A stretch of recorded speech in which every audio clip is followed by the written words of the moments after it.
tal? ¿Cómo están ustedes? Bienvenidos a Caja Abierta, este programa que hacemos Radio Duna, La Tercera y Cajas de Chile. Como ustedes saben, es una asociación gremial que reúne a las cajas de compensación de nuestro país. Caja 18, Caja La Araucana, Caja Los Andes y Caja Los Héroes. Y en este programa intentamos instalar en la discusión pública algunos de los grandes desafíos que existen en nuestro país en términos de la seguridad social. Hoy día vamos a conversar con la Superintendenta de Seguridad Social, la abogada Patricia Soto. Patricia, bienvenida, muchas gracias por acompañarnos. Es un tema el que vamos a abordar que explotó hace un año. Tiene que ver con ese famoso informe que hizo la Contraloría General de la República en relación con la utilización de licencias médicas por parte de funcionarios públicos entre los años 2023 y 2024, donde se detectó una serie de mal uso o malos usos y también de fraude. Esto significó el envío de un proyecto de ley por parte del gobierno del presidente Gabriel Boric y la asignación de urgencia por parte del gobierno del presidente José Antonio Kast. ¿En qué está ese proyecto, superintendenta, y cuáles son los elementos fundamentales que podrían ayudar a que este tipo de malos usos, este tipo de fraude no se repitan? Muy buenos días, muchas gracias por la invitación. La verdad que es un proyecto de ley que ingresó al Congreso en julio del año 2025 con la administración anterior y hoy día se encuentra con urgencia actualmente en la Comisión de Salud del Senado, y es un proyecto muy importante porque viene a revisar el sistema de licencias médicas, pero fundamentalmente todo lo que es los subsidios por incapacidad laboral en nuestro país y los periodos de carencia de los mismos, tanto para los trabajadores dependientes del sector privado como para los trabajadores del sector público. Además, contempla normas donde se fortalece a la CONPIN y también establece el tema de salud incompatible con el cargo, a las cuantas días o semanas se va a hacer la revisión en el fondo de los antecedentes médicos para ver si la licencia médica puede continuar vigente.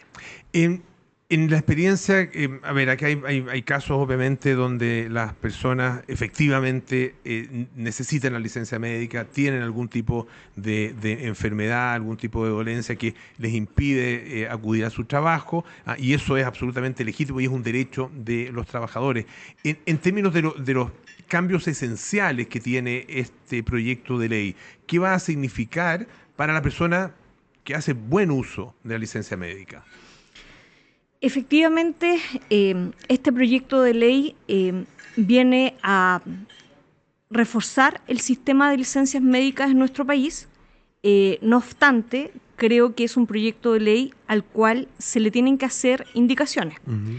¿Y por qué considero que se le deben hacer indicaciones? Porque es un proyecto de ley que solamente apunta a las licencias médicas tipo 1, que son las conocidas como enfermedad o accidente de origen común, y no recoge y no dice qué va a pasar con los subsidios de incapacidad laboral respecto de todas las otras licencias médicas, las tipo 2, la tipo 3, la tipo 4, las 5, las 6, las 7. Entonces creo que hay espacios de mejora en el proyecto de ley que deben considerarse. Además también, si bien es cierto, señala fortalecimiento para la CONPIN en materia de obtener datos para poder hacer cruces de datos y hacer las pesquisas correspondientes, también creo que tienen que haber facultades para la Superintendencia de Seguridad Social, porque la Superintendencia es la que está a cargo del sistema de licencias médicas, y en el sistema hay muchos intervinientes. Y, por ejemplo, si bien es cierto, se señala que la CONPIN va a tener acceso, la pregunta también es qué pasa con las ISAPRES. Las ISAPRES también son parte del sistema, y para poder hacer cruces de datos, también en cierta medida necesitan poder tener acceso a la información. Entonces, esos puntos no están claros en el proyecto, creo que hay que revisar, creo que hay que mejorar, y además es un proyecto que, como yo digo, apunta fundamentalmente a todo lo que es el subsidio por incapacidad laboral, pero no debemos olvidar que uno llega al subsidio cuando la licencia médica ya se encuentra autorizada. Hay un camino anterior que igual es importante poder revisar y que no aborda este proyecto de ley, porque en Chile la normativa de licencias médicas está contenida en un decreto, que es el decreto número 3, el DS3, de 1984 del MinSal. Y también el tema de los subsidios está contenido en un DFL muy antiguo del año 78. Por lo tanto, es primera vez que una norma legal va a meterse en estos temas.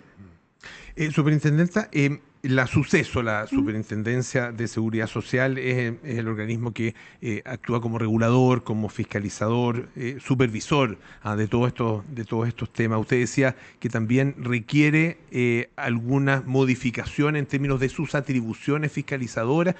¿Por dónde debieran ir las eventuales indicaciones justamente para reforzar ese proyecto en términos de la propia superintendencia? Yo considero que uno tiene que visualizar claramente cuáles son los puntos básicos en materia de licencias médicas. Y hay un punto al momento de la emisión de la licencia médica, hay un punto al momento de la tramitación de la misma y hay un punto a lo que se refiere finalmente al pago de subsidio por incapacidad laboral.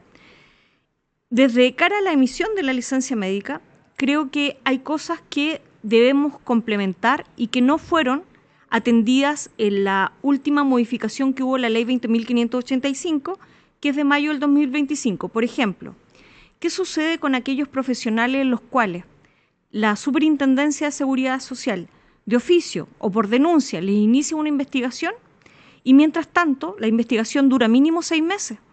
Y ese profesional considerado alto emisor o que emite licencias médicas sin fundamento médico, nosotros no tenemos medios legales para, mientras tanto, poder decir, ¿sabe qué? No siga emitiendo licencias médicas en este periodo, para poder, en el fondo, bloquearlos del sistema de la emisión de licencia médica electrónica, pero como obviamente fundamentado en la ley. Y eso deberá significar, o sea, deberán tener la atribución de, por ejemplo, suspender la emisión de licencia médica en un médico que esté siendo investigado por la sospecha de algún fraude, porque es un emisor, digamos, demasiado activo. Porque es un alto emisor, porque emite licencias médicas con mucha frecuencia o emite licencias médicas sin fundamento médico. Entonces, obviamente, sería una herramienta para que la Superintendencia de Seguridad Social pudiera controlar de mejor manera la emisión de licencias médicas, porque la verdad es que con todo lo que ha pasado, todos nos hemos dado cuenta que es muy difícil poder recuperar los subsidios que se pagaron mal. Por lo tanto, obviamente, como país, como sistema de licencias médicas, tenemos que avanzar con el tema el control de la misma en punta. Claro, acá ya hubo una pérdida gigantesca para el Estado, ¿no? Este fraude significa la pérdida de recursos que son lo más probable irrecuperables. Uno se pregunta en ese sentido, ¿cómo llegamos hasta aquí? ¿Qué debilidades tiene nuestro sistema que permite la existencia de estos médicos altoemisores, ¿no es cierto?, que emiten miles y miles de licencias médicas al año, que la gente tenga facilidad como para comprar una licencia médica, tanto en el sector privado como en el sector público, que esto sea más intenso incluso en el sector público y más aún en el sector de salud pública? ¿Cómo llegamos hasta este punto? Bueno, efectivamente, después que la Contraloría emitió el SIC número 9, con los cruces de datos que hizo, saltaron números en materia de funcionarios públicos de mal uso de licencias médicas. Nosotros como Superintendencia de Seguridad Social, con posterioridad a eso, hemos hecho también a la fecha 8 cruces de datos y que se han traducido en 8 informes de fiscalización publicados hoy día en la página web de la Suceso. Y lo hemos hecho precisamente no solamente controlando a quien emite una licencia médica en Chile, que puede ser un médico cirujano, una dentista o una matrona, sino que también a quienes usan las licencias médicas, que son los distintos trabajadores de nuestro país del sector público, privado o independiente. En ese contexto, como Superintendencia de Seguridad Social, obviamente hemos advertido espacios de mejora no solo en nuestra regulación, sino que también a modo de fiscalización. Nosotros empezamos a hacer cruces de datos en materia de licencias médicas a contar del mes de mayo del 2025 y desde ahí no hemos parado. Se amplió el foco de la fiscalización de la Superintendencia de Seguridad Social y esa ampliación de foco obviamente nos ha ido arrojando resultados. Tanto es así que la emisión de las licencias médicas en nuestro país desde el año 2024 al año 2025 ha ido bajando, pero del 2025 al año 2026 la baja que se advierte es más de 1 millón en la emisión de licencias médicas de acuerdo a las proyecciones de la superintendencia. 1 millón, o sea, se proyecta que para el 2026 va a haber 1 millón de licencias médicas menos. Menos en emisión. Que el año 2025. 2025. De hecho, por primera vez en nuestro país estamos llegando a los niveles de emisión prepandemia. O sea, estoy hablando a niveles del año 2019. Antes que partiera la pandemia en nuestro país, la emisión de licencias médicas llegaba a 6 millones y fracción. Creemos, y estas son las proyecciones que han hecho nuestros expertos de la superintendencia, que durante el año 2026 vamos a llegar también a 6.200.000 licencias médicas de emisión. Entre el año 2024 y 2025, producto de la disminución de la emisión de licencias médicas, también se produjo una baja, por ende, en el gasto fiscal y por ende también un ahorro fiscal que es importante y que en los meses y durante el año 2026 va a seguir bajando. O sea, de hecho, los números ya así lo evidencian. Ese es el volumen total del número de licencias, ¿no? ¿Qué pasa con el día, o sea, la cantidad de días de licencia? ¿Eso también ha tenido una disminución? Respecto a la cantidad de los días de licencia, es un buen punto a preguntar porque en Chile existe lo que se llama el Decreto Supremo número 7, que son las guías clínicas referenciales. Pero como su nombre bien lo señala, son guías clínicas referenciales. Y en esas guías clínicas se establecen los periodos de reposo de las licencias médicas para distintas patologías, en materia de salud mental, en materia osteomuscular, en enfermedades como, por ejemplo, la fibromialgia. Entonces, sería muy importante, creo, que esas guías que son referenciales pudieran tener aplicación en todo lo que es el sistema de licencias médicas, aplicación en la ISAPRE, en CONPIN y por ende también en la Superintendencia de Seguridad Social, porque sería un factor objetivo para que al momento que nuestros especialistas y que también los médicos que emiten licencias médicas tuvieran un referente en cantidad de días de reposo de acuerdo a la patología que sufre la persona. Y que eso fuera obligatorio. Claro, efectivamente, y también que señalara cuáles son los antecedentes médicos que efectivamente el trabajador debe presentar para poder justificar esa patología. También creo que efectivamente hoy día hay muchas licencias que superan los 11 días de reposo precisamente por los periodos de carencia que hoy día existen para los trabajadores dependientes del sector privado. Hoy la normativa vigente no señala periodo de carencia para el sector público. Por lo tanto, obviamente en el sector público las licencias médicas tienden a ser de corta duración, ¿ya?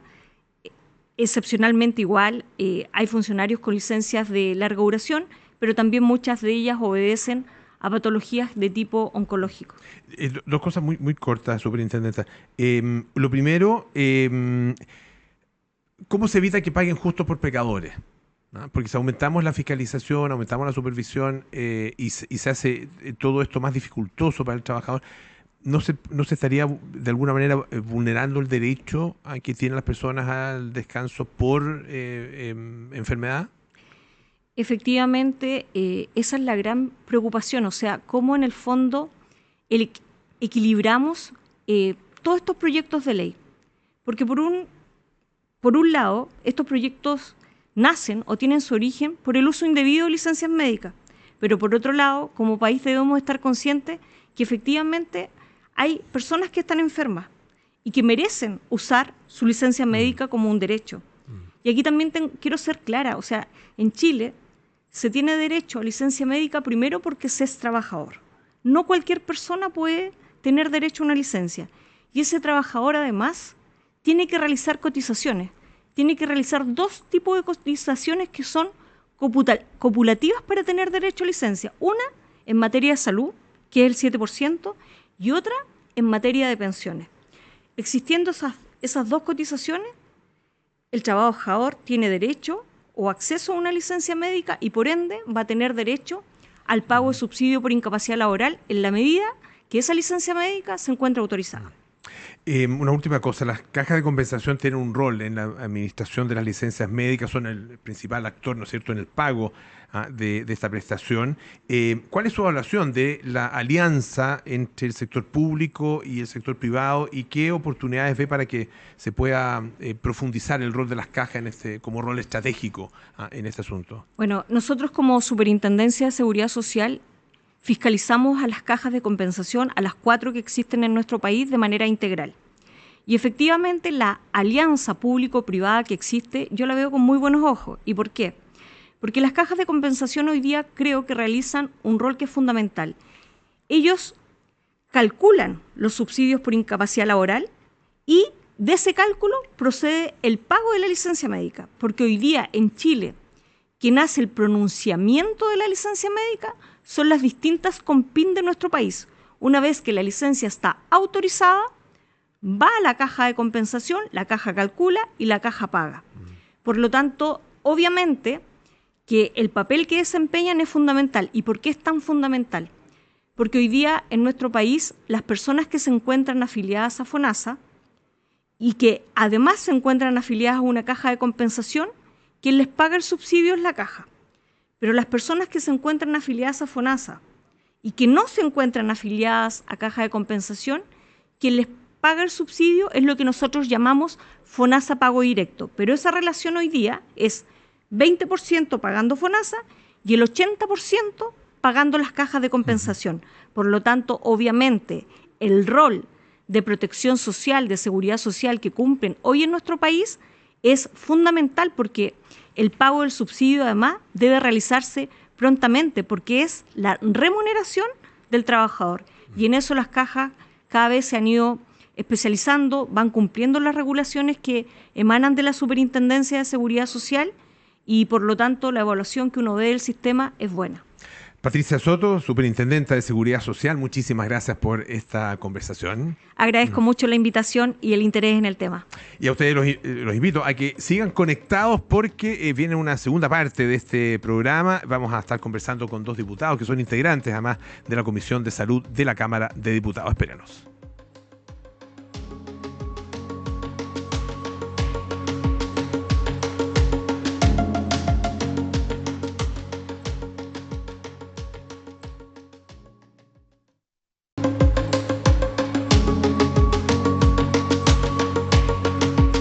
Bueno, ya estamos de vuelta aquí en Caja Abierta, este programa que hacemos en Radio Duna, la tercera en conjunto con Cajas de Chile y donde buscamos instalar distintos temas de preocupación y de conversación en relación con la seguridad social en nuestro país.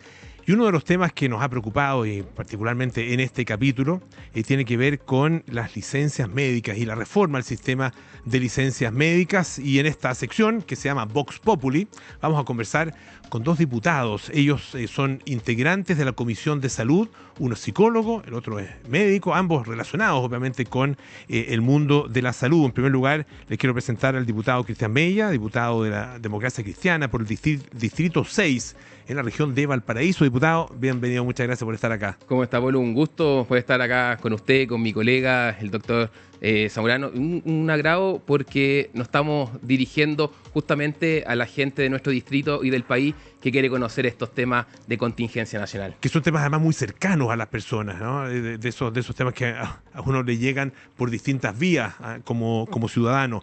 También les quiero presentar al diputado Fernando Zamorano, diputado del PPD, por el Distrito 15 de la región de O'Higgins. Así que son de cerquita ambos, diputados, bienvenidos. Sí, muchas gracias, Polo, por la invitación y también estar junto a mi colega, un gran colega de la salud, ¿cierto? El diputado Cristian Mella, con quien compartimos en la Comisión de Salud y nos sentamos muy cerca en el hemiciclo también. Vamos a hablar de esta reforma que yo mencionaba al sistema de licencias médicas, que está en este minuto, ustedes me contaban, en el Senado, ¿no es cierto? Se está discutiendo ahí, después va a pasar a la Cámara de Diputados. Todo el asunto de las licencias médicas es un tema de larga data, pero tuvo un remesón muy grande con el informe de Contraloría de hace algunos meses, que significó desnudar una situación y poner y transparentar frente a todos nosotros una situación de abuso que se venía dando ya desde hace mucho tiempo. ¿Qué impacto tuvo en lo inmediato y también en el mediano y largo plazo, diputado Mella? Sí, en principio, bueno, el impacto, usted vio lo que ocurrió a nivel país. En primer lugar, este proyecto justamente viene a ser en parte una respuesta a lo que se estaba viviendo. Ingresa el año 2025 bajo el gobierno del presidente Gabriel Boric y ahora en el mes de abril toma urgencia este proyecto, justamente entra por el Senado, como muy bien lo habíamos planteado, pero viene a responder justamente a la mala utilización generalmente de las licencias médicas, que tiene un problema muy grande, porque a veces se mete en el mismo saco a los buenos trabajadores y a quienes tienen enfermedades reales. Por lo tanto, acá es muy importante partir con esa premisa porque es muy relevante poder hacer la separación y que justamente lo que estamos y lo que vamos a legislar a futuro lo que haga es compensar y reconocer al trabajador bueno y al que tiene también una enfermedad y no por eso castigarlo porque están todos en el mismo saco. Justamente. Claro, porque esto parte de la existencia de un derecho. Exacto. ¿Cierto? Claro, el derecho en algunos casos se malutiliza, pero no por eso deja de ser un derecho para las personas, ¿no? Diputado. Sí, así es, Polo. Creo que es una discusión que habíamos tenido postergada por mucho tiempo, ¿cierto? El tema importantísimo de las licencias médicas, que se emiten más de 8 millones de licencias médicas al año. Entonces, es un tema importantísimo para la población que causó todo este revuelo con el informe de Contraloría, pero claro, no hay que mezclar y no tienen que pagar justos por pecadores, ¿cierto? Porque las licencias médicas son un derecho de las y los trabajadores, especialmente los trabajadores están enfermos, tienen que recuperarse, tienen que tener su tratancia, entonces hay que separar de las personas que sí realmente están enfermas de las que derechamente cometen fraude. Ahora, hay una diferencia grande entre el sistema público y el sistema privado. O sea, más bien, los trabajadores de empresas privadas y los trabajadores del sector público, en términos de los derechos que tienen en cuanto a las licencias y también la utilización que se le da.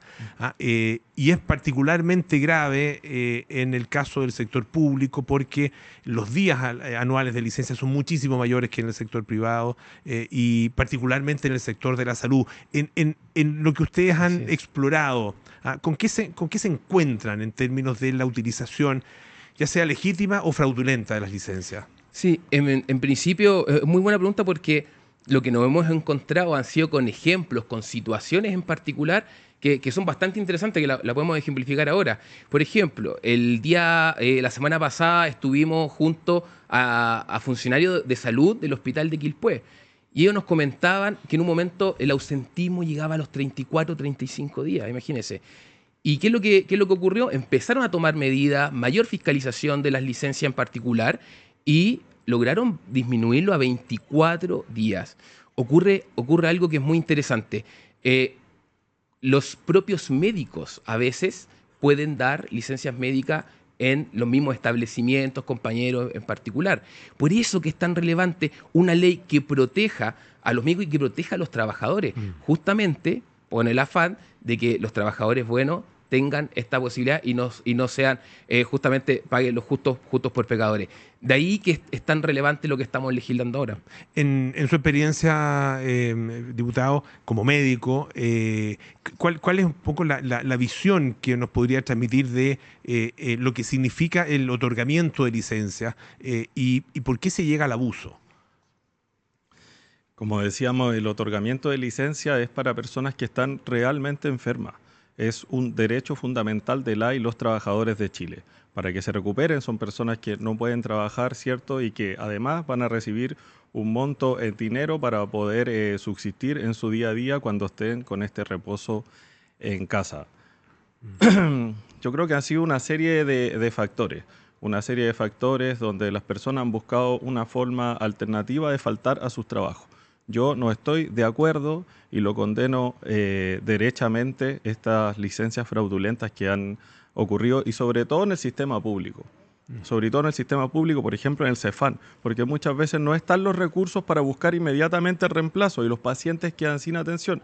Cuando un médico o un profesional de la salud tiene horas tomadas con los pacientes y llega a la licencia el día lunes, hay que llamar a las personas y cancelarle esa hora. Y esas personas no tienen posibilidad de elegir en otro sistema porque no tienen recursos. Entonces hay que ir con todo el peso de la ley y perseguir esto. Claro, porque en ese caso puede haber un fraude, y cuando hay un fraude no solo el fraude mismo, ¿no es cierto?, es la falta que se comete, sino que también los efectos que tiene en la salud de otras personas, como usted decía, en muchos casos que se tiene que postergar un procedimiento y sabemos lo que cuesta, ¿no es cierto?, a las personas poder llegar a que esos procedimientos se ejecuten, particularmente en el sistema público. Ahora, algunos senadores en particular y de oposición han dicho que lo que se está discutiendo puede significar un retroceso en el derecho a reposo por enfermedad.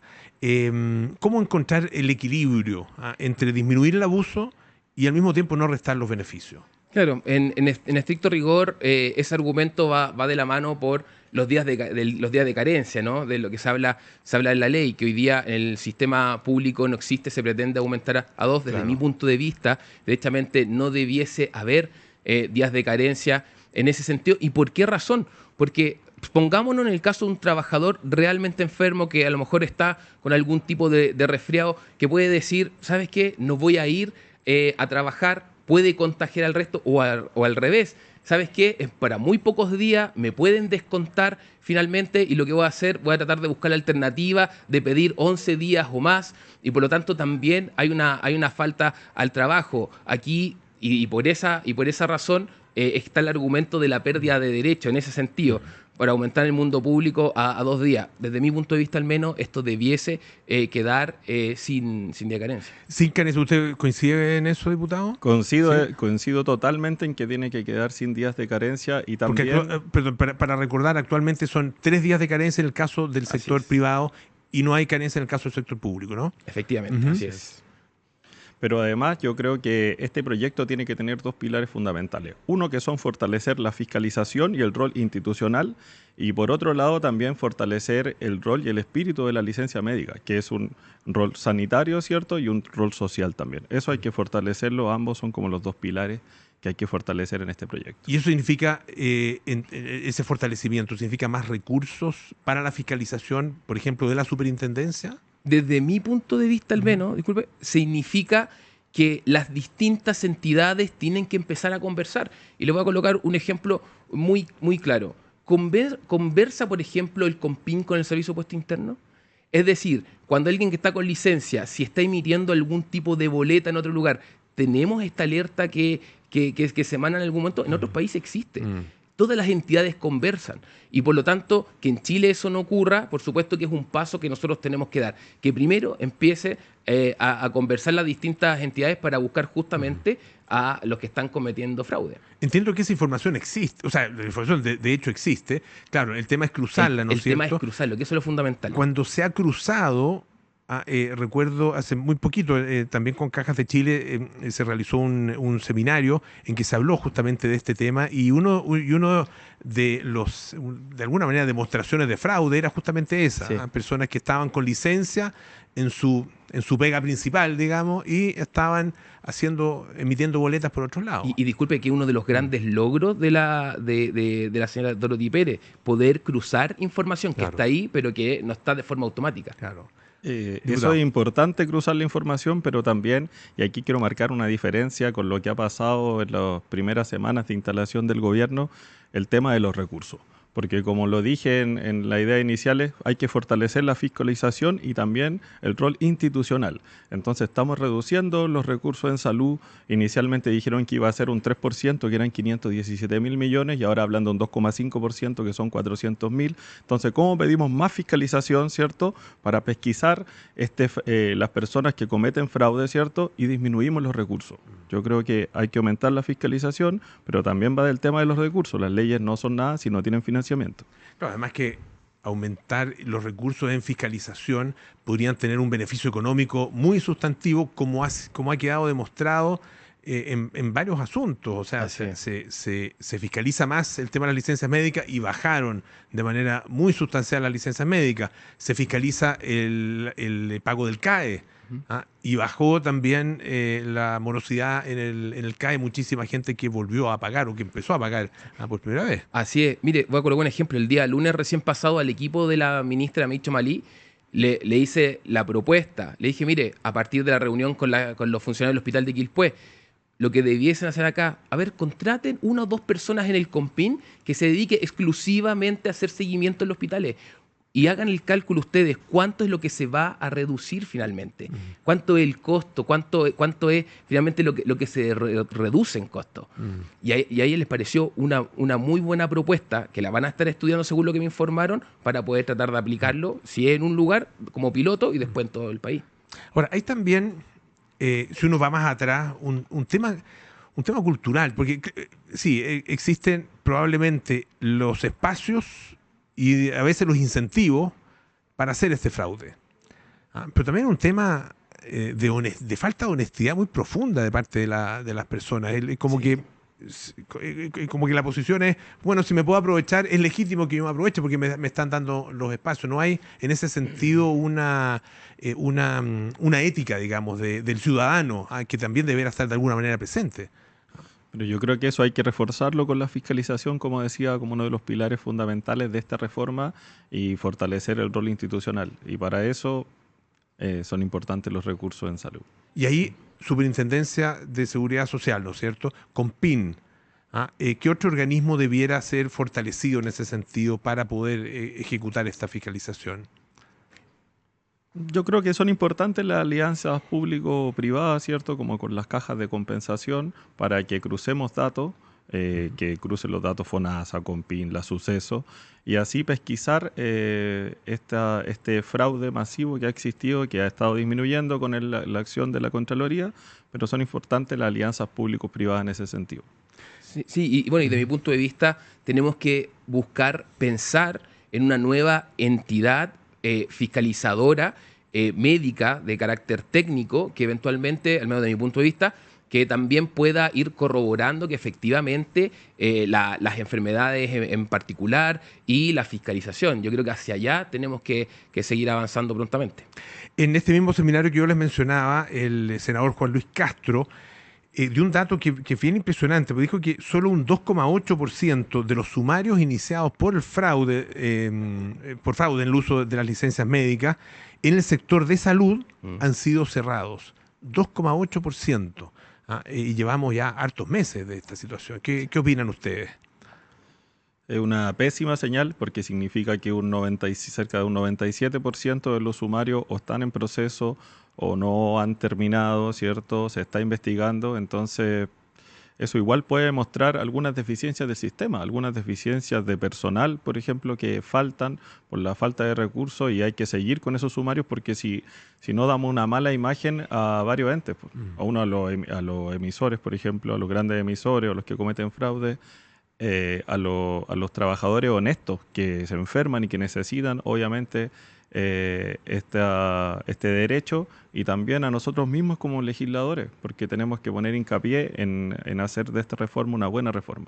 Así es, nosotros a partir de esta información tan importante, junto a nuestro equipo, lo que determinamos es que vamos a hacer una solicitud de una comisión investigadora justamente en la Cámara, donde necesitamos cerca del 40% de los votos, 2/5 de la Cámara, para poder iniciarla y justamente poder buscar cuáles son los procesos que están fallando, porque que estemos hablando que falta todavía cerca de un 97, un poco más %, es porque algo está fallando, es porque hay a lo mejor liderazgos o ciertas autoridades que no están hoy día realizando el trabajo como se debiese. Por lo tanto, nosotros como equipo desde el lunes ingresamos justamente esto. El proyecto de ley no ha llegado todavía a la Comisión de Salud de la Cámara, pero por lo que ustedes conocen, ¿realmente soluciona el problema o faltan elementos y ustedes están pensando en algunas indicaciones específicas para poder mejorar ese proyecto? Yo creo que va en un buen camino de reducir, cierto, el fraude en las licencias médicas, pero eso no se puede hacer solo, eso se hace con más recursos, no bajándole los recursos al Ministerio de Salud. Yo he sido un férreo opositor a aquello, he dado varias declaraciones sobre eso, colocando más tecnología, ¿cierto?, en estas diferentes entidades, colaboración entre el intersector, para poder pesquisar estas licencias fraudulentas, porque al final, ¿a quién perjudicamos? Al trabajador honesto, ¿cierto? ¿A quién perjudicamos además cuando daban el ejemplo de los funcionarios de la salud? A los usuarios que se van a atender y que muchas veces no tienen los recursos para buscar otra alternativa. Sí, también comparto en la misma línea. Más recursos, no menos recursos, y sobre todo también lo que decía en la pregunta anterior, poder incentivar a que las entidades propias que ya están empiecen a conversar. El tema de aplicar tecnología es fundamental justamente también para poder avanzar en esto. Por lo tanto, nuestras indicaciones van a ir orientadas en ese sentido. Diputado Cristian Mella, diputado Fernando Zamorano, ambos muchísimas gracias por estar con nosotros en esta conversación. No, el gusto mío. Muchas gracias a ustedes. Y vamos a estar muy atentos a cuando ya el proyecto esté en la Cámara de Diputados y, por supuesto, también en el Senado, a ver si efectivamente este es un tema en el cual se avanza de manera definitiva. Hemos llegado al final de este tercer capítulo de Caja Abierta, este programa que hacemos en conjunto, Radio Duna, La Tercera y Cajas de Chile. Les agradecemos mucho que nos hayan acompañado y, como siempre, ustedes pueden revivir este capítulo a través de latercera.com.